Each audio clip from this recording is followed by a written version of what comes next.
alors j'ai un petit peu trop parlé en préambule et je vais commencer directement cette conférence qui est la dernière née de mes conférences. Ça doit être la 14e, celle que je fais à travers toute la France. Je dois en être à la 240e conférence. Je n'ai fait pour l'instant qu'une seule conférence à l'étranger, c'était à Bruxelles.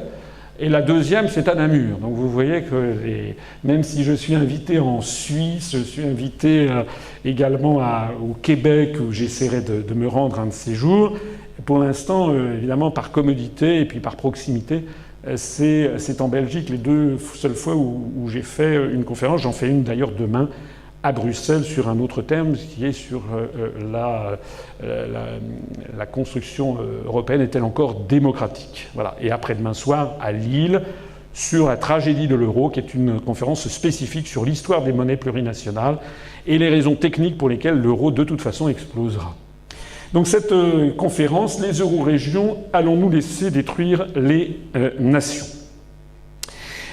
En France, en 1992, au moment où on a fait ratifier aux Français le traité de Maastricht créant l'Union européenne, transformant ce qui était auparavant la CEE, qui avait été créée le 25 mars 1957 en Union européenne, le référendum en France a eu lieu le 20 septembre 1992. Et nous avons ici un exemple de la publicité qui a eu lieu à l'époque. Celle-ci, c'était les affiches du Parti socialiste français. Faire l'Europe, c'est faire le poids.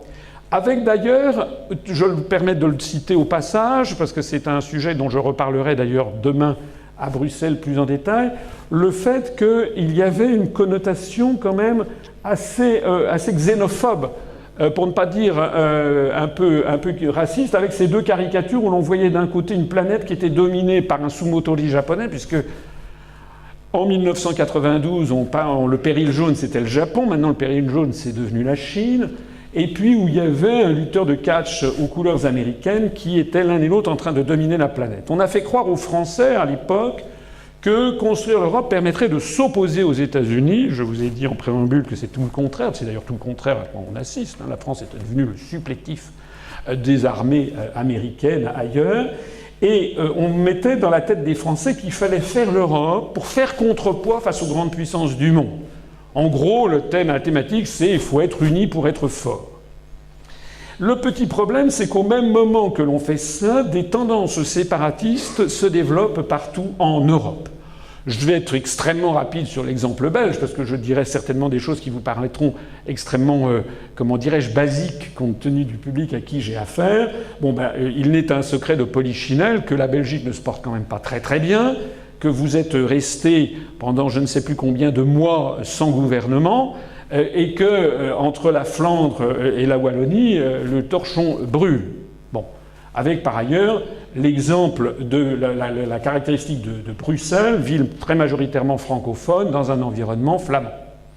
La désintégration possible de la Belgique est régulièrement évoquée. D'ailleurs, sauf erreur de ma part, il me semble que M. Van Rompuy, qui est quand même le président du Conseil européen, est lui-même favorable à des thèses, tout au moins très largement autonomistes flamandes. Il me semble que je ne me trompe pas. Je voudrais davantage insister sur l'exemple britannique. L'exemple britannique, c'est que nous avons un royaume qui est le Royaume-Uni et qui est en train de se transformer en royaume désuni, avec la possible désintégration de ce pays. Quand je dis la possible désintégration, c'est que je parle de choses extrêmement d'actualité. On a appris il y a quelques jours, c'était le 21 mars 2013 par la dépêche AFP de 15h30, on a appris qu'en Écosse, il va être organisé un référendum sur l'indépendance de l'Écosse le 18 septembre 2014, l'année prochaine. Je signale qu'en Écosse, le parti indépendantiste écossais est arrivé en tête de tous les partis politiques aux dernières élections européennes en 2009. D'après les sondages, il y a 5 millions d'habitants en Écosse, il y aurait en gros à peu près quelque chose comme 38 à 40% de partisans de l'indépendance, ce qui est quand même énorme. Donc nous avons affaire à quelque chose qui est d'actualité. Ça n'est pas un fantasme. Bon, la Belgique, vous m'en parlerez, c'est vous qui m'apprendrez des choses sur le psychodrame flamand wallon qui dure depuis des décennies entières, mais qui, me semble-t-il, de ce que je crois comprendre, n'a pas tendance à s'arranger, a plutôt tendance à s'aggraver.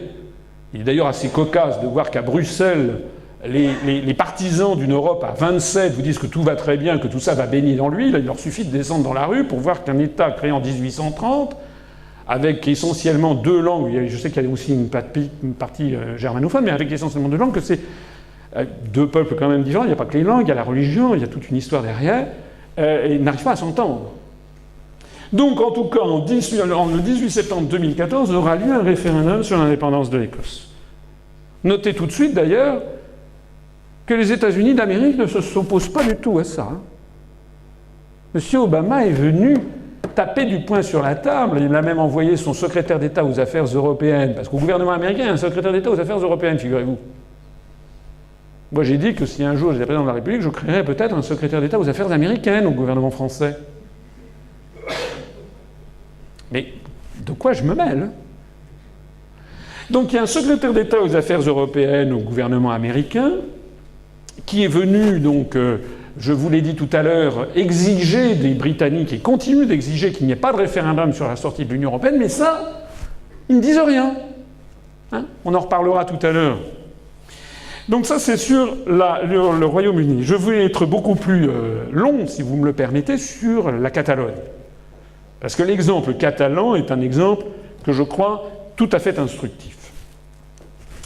La Catalogne, vous savez, c'est cette partie de l'est de l'Espagne qui commence en gros à la frontière française du côté de Perpignan, qui borde la Méditerranée et qui descend au sud à peu près jusqu'à tangenter l'Andalousie.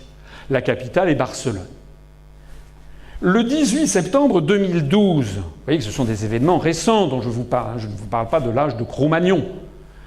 Le 18 septembre 2012, Artur Mas, qui est le président de la région Catalogne, en espagnol on appelle ça la généralité, c'est le gouvernement régional de Catalogne, il est le responsable du parti CIU, qui est un petit peu l'équivalent d'un parti de droite libérale comme en France l'UMP ou comme les conservateurs britanniques. Il est actuellement le président de la Généralité, mais il s'est déclaré pour l'indépendance de la Catalogne. Et le 18 décembre 2012, il a donc fait accord avec M. Oriol Junqueras, qui lui est le président du parti indépendantiste d'opposition ERC, Gauche républicaine catalane. Ils ont fait un accord pour annoncer qu'ils organiseraient en 2014, eux aussi, c'est-à-dire l'année prochaine, un référendum d'autodétermination sur l'indépendance de la Catalogne, c'est-à-dire sur la séparation d'avec l'Espagne.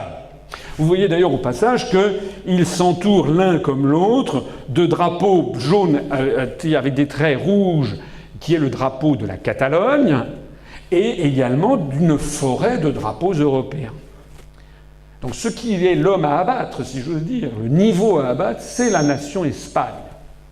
Il revendique une indépendance dans le cadre de l'Union européenne. Toujours.